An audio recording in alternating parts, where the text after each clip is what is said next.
There is a giant mute servant made of river mud, and he's been sleeping in a forbidden attic for 400 years. In Prague, this is the Golem legend.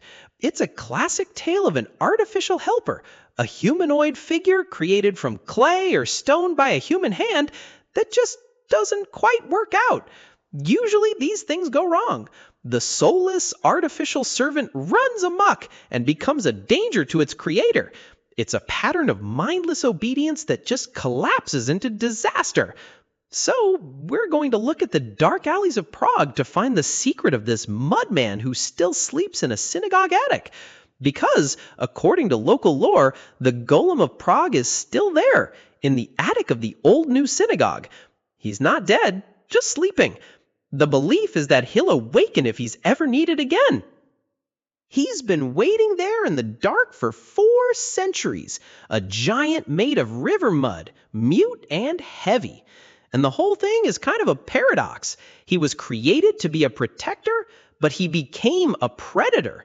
We're going to see how a single word, the word for truth, was used to spark life into a mudman, and how removing a single letter changed that truth into death. Prague in the late 1500s was not a place for the quiet. It was a city of deep shadows and cold river clay. The Jewish community was under the rule of the Holy Roman Empire, and that created a constant, vibrating tension. Now, you have to understand that this era was known as the Golden Age of Czech Jewry. On paper, it looked like a time of remarkable tolerance. But that tolerance was a thin veil. Underneath, the Jewish ghettos were edges of survival. It's a cold, damp kind of fear that sticks to you. In the late 1500s, the community faced constant threats. These weren't just abstract worries. They were anti-Semitic attacks and the blood libel accusation, the specific, vicious lie that Jews used Christian blood for rituals. It's the kind of accusation that turns a neighbor into a predator in a single afternoon. Some versions of the story say the Jews in Prague were to be either expelled or killed under the rule of Holy Roman Emperor Rudolph II. Think about the weight of that.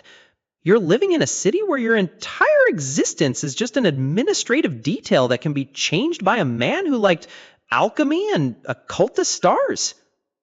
Today, the golem is a prominent cultural symbol, mind you, in the Czech Republic.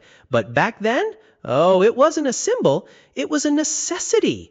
The community was trapped between the cold, hard walls of the ghetto and the capricious whims of the Holy Roman Emperor. There was no one to come save them, except for something they might just have to pull from the riverbank. Rabbi Judah Lo ben Bezalel, known as the Maharal of Prague, was the leader of the city's Jewish community. But he wasn't just a chief rabbi. He was a deeply respected scholar, mystic, Kabbalist. When you think of a leadership role in the late 16th century, you realize the weight of the responsibility he carried. He had to navigate the delicate politics of the Holy Roman Empire while keeping his community safe. According to the Prague legend, Rabbi Lo created the golem to defend the ghetto from anti-Semitic attacks and pogroms. The goal was simple, a protector for the Jewish community. He didn't want a companion or a miracle. He wanted a soldier made of mud. This is where Rabbi Judah Lo is credited with using the forbidden arts of mystical rituals to animate a creature from clay to protect the community from persecution. But here's the thing, there's a discrepancy in the historical record. Hillel J. Keeval, an expert in golemology, notes that Rabbi Lo never wrote about golems, nor was he known as a devotee of practical Kabbalah. It's a curious gap. On one hand, you have the community's most respected leader, the Maharal, and on the other hand, you have a historical record that doesn't mention the Golem of Prague. It's a bit like having a legend that grew larger than the man himself. Rabbi Judah Lo ben Bezalel was a real person, a scholar of immense intellect, but the story of the Golem of Prague became synonymous with his identity. The burden of leadership often leads to legends, and in this case, the legend turned the scholar into a creator of monsters. It started with a dream. Rabbi Lowe had a dream where the heavens instructed him to create a protector for the Jewish people, called, naturally, a golem. This wasn't a spark of imagination, mind you, but a premonition. To make this happen, the rabbi turned to the Sefer Yetzirah, also known as the Book of Creation. This ancient Kabbalistic text described how God created the universe through the manipulation of Hebrew letters and divine formulas. Oh yes, he was inspired by the stories of Adam and even the prophet Jeremiah, who had similarly used clay to create a being. Sound familiar? Just wait. On a moonless night, Rabbi Lowe and two of his disciples went to the bank of the Vltava River in Prague. They gathered clay and mud from the riverbanks to shape a giant humanoid figure. They didn't just build a statue. They were sculpting an unformed mass of clay that would become a living creature through a magical spell. Now, this concept of animating inanimate material had been a fascination for Jewish Kabbalists as early as the 12th century. In the Talmud, specifically Tractate Sanhedrin 38b, Adam is initially created as a golem, described as his dust being kneaded into a shapeless husk. This mirrors biblical creation stories, where Adam was formed from earth. The figure was massive, standing approximately 7 to 8 feet tall. After the shaping, the ritual began. The rabbi and his disciples circled the clay entity 7 times, reciting sacred words. The first 7 laps were to make the beast harder, and the subsequent 7 laps were to give it human form. To animate the statue made of clay, Rabbi Lowe used a combination of Hebrew letters associated with the Shem Ham Farash, secret prayers, and incantations that no one had ever said before. He pronounced the secret sacred name of God and placed a parchment with the word Shem, referring to the secret name of God, under its tongue. Finally, the rabbi inscribed the word Emet on its forehead. This word, Emet or Emeth, meaning truth, consists of the letters Aleph, Mem, and Teth. By placing the parchment in its mouth and the word on its forehead, the mudman became a living creature. This process follows a logic found in the Sod Raza, a commentary on Merkaba mysticism by Eliezer of Worms, who lived in the late 12th and early 13th centuries. During the Middle Ages, students of mysticism often studied the Sefer Yetzirah to animate a golem. Even though the Hebrew Bible in Psalm 139:16 uses the word golem to mean raw material or light form, the rabbi's creation was no longer raw material. It was a living, breathing protector. Once the clay had shifted into muscle, the golem became a silent, obedient servant. He had incredible strength, but he could not speak. He didn't have a soul, which meant he had no reasoning and no thought. He simply followed orders. He spent his days patrolling the Jewish quarter in Prague to scare away attackers and protect against anti-Semitic violence. Between these high-stakes patrols, he was surprisingly mundane. He cleaned synagogues and brought water. A 7-foot mass of mud and magic, effectively acting as a security guard with the cleaning crew's chore list. His most significant victory came when he thwarted a blood libel plot. Someone had planned to plant a dead child's body in the Jewish quarter to frame the Jews, but the golem discovered and exposed the plan. He was the only thing standing between the community and a massacre. Of course, the Christians in Prague were frightened by the golem. There was one instance where they attributed the disappearance of a child to him. The locals assumed the mudman was a kidnapper. But then the golem actually found the missing child and brought him back, proving he was not responsible for the kidnapping. He was a perfect protector. He didn't sleep, he didn't eat, and he didn't question.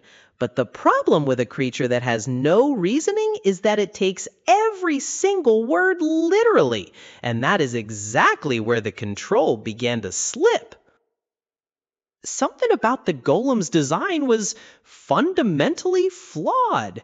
In Golem legends, the artificial helper typically serves as an assistant on a specific mission, but it lacks a soul, and therefore a common sense filter. This is where the literal interpretation of commands became a problem. There is a curious detail about its physical growth. The golem grows each day, starting very small and eventually becoming larger than those in the house. This creates a situation where a creature with the strength of 10 men is growing more massive and less capable of reasoning. Consider the incident with the water. Rabbi Lu asked the golem to fetch some water, but he had not given specific instructions on the quantity. The golem, operating on literal logic, simply kept bringing buckets and buckets and buckets. It didn't stop until it managed to flood the synagogue. It is a cold, mechanical kind of obedience. You have a servant who doesn't know when to stop. He doesn't understand the concept of enough. He just carries out the order until the physical reality of the synagogue being flooded is the same as the success of the mission. The rabbi realized that while the golem was an effective protector, it was a tool that could not think for itself. It was simply a mudman who followed orders to the letter, and that is exactly why it became dangerous. Every Friday night, the ritual of stillness was required. To ensure the golem rested, Rabbi Lo removed the Shem, the sacred parchment containing the word Shem, from under the golem's tongue. This was the Sabbath, the day of rest, and for a creature of clay, this meant a total cessation of movement. But the system failed. In some versions of the tale, the golem's rampage was caused by Rabbi Lo forgetting to deactivate it on the Sabbath. He simply forgot to remove the parchment. This one mistake, a lapse in memory on a Friday night, and the golem became increasingly powerful and uncontrollable. It wasn't just a lapse in memory, though. Some argue the creature grew less obedient over time, and Rabbi Lo's pride prevented him from seeing the danger. He believed he had created the perfect servant, but the servant had stopped listening. Then the rage began. The golem eventually became uncontrollable and went on a rampage, damaging property and terrifying people. It was no longer a protector, it was a force of nature. The creature grew in size and displayed strength comparable to David and Goliath, smashing buildings, flinging boulders, and uprooting trees. The ghetto was no longer being protected from outside threats, it was being destroyed by its own guardian. There is one more unusual account. One version of the story says the golem rampaged after being rejected by a resident it fell in love with, a clay giant with a heart of mud, rejected and heartbroken, turning its grief into a violent rage.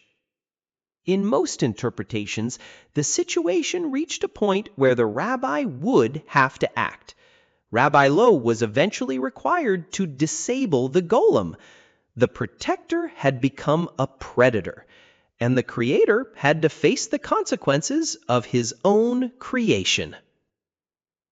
It's a pattern that repeats itself. We create things to solve a specific problem, then we realize we have no way to stop them. The Golem of Prague is not just a local legend, it's just the same weird anxiety we have now, just with different toys, like atomic bombs or cyborgs. This specific anxiety about the artificial servant has a long lineage. The Golem myth has influenced modern fictional works, including Mary Shelley's Frankenstein. Both stories are essentially the same. A creator who believes he is in control of the logic, only to find that the lawless power he has summoned is entirely indifferent to his own intentions. The golem is the original prototype for every story where the hand that shapes the clay does not understand the mind of the monster it has built. While the legend of the Prague golem is firmly rooted in the city's identity, historians suggest a different origin. Scholars tentatively identify the period of the Prague golem story's formation as between the 17th and early 19th centuries. This suggests the story didn't just appear out of thin air in a single attic, but grew over time and grew into a much bigger tale. Just wait until you hear what really happened.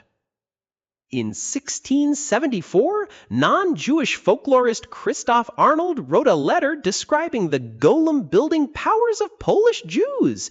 According to his account, Polish Jews created figures of men from clay after saying certain prayers and holding certain feast days. The process was precise. The golem comes to life when the Shem HaMephorash, the explicit and unmentionable name of God, is said over it. But these Polish versions were far less dramatic than the Prague legend. Leaning in, teasing. Among Polish Jews, the golem performed housework, wide eyes, and was not allowed to leave the house, gesturing wildly. It was more of a mystical appliance, wink, than a city guardian. This tradition traces back even further. Medieval Jewish mystics originally created golems as a way to draw closer to God. Oh, it was not about protection or politics. It was about the proximity to the divine. There is even an ancient record of this in the Talmud. Sanhedrin 65b describes Rava creating a man, or Gavra, who cannot answer when spoken to by Rav Zira. When the creature failed to respond, Rav Zira simply told the man to return to your dust. By the 17th century, however, the understanding shifted. The quiet house servant from Poland had evolved into something that could destroy a ghetto. The scale of the ambition had changed, and so had the risk. One letter. That's all that stood between a protector and a pile of dirt. When the golem's rampage became an unstoppable force, Rabbi Lowe had to execute a linguistic kill-switch. He reached for the forehead of the creature and erased the letter E from the word emet, which meant truth. By removing the first letter, the word transformed into met, meaning death. It was a clinical, precise act of deletion. The moment the letter was gone, the golem collapsed like a soulless body, the artificial life within it simply vanishing. But the rabbi didn't just let it fall. To stop the golem and ensure it never returned to the streets, he used a new parchment to control the golem's movement, replacing the original parchment with a single final instruction: to go to the attic of the old new synagogue. Once the creature was positioned where it belonged, the final blow was delivered. Rabbi Lowe stopped the golem by pulling the shem right out of its mouth, causing the creature to fall and dissolve into dust. The giant that had once patrolled the ghetto was now nothing more than a heap of river clay, stored away in a dark, forbidden room. Truth had become death, and the protector had become a residue.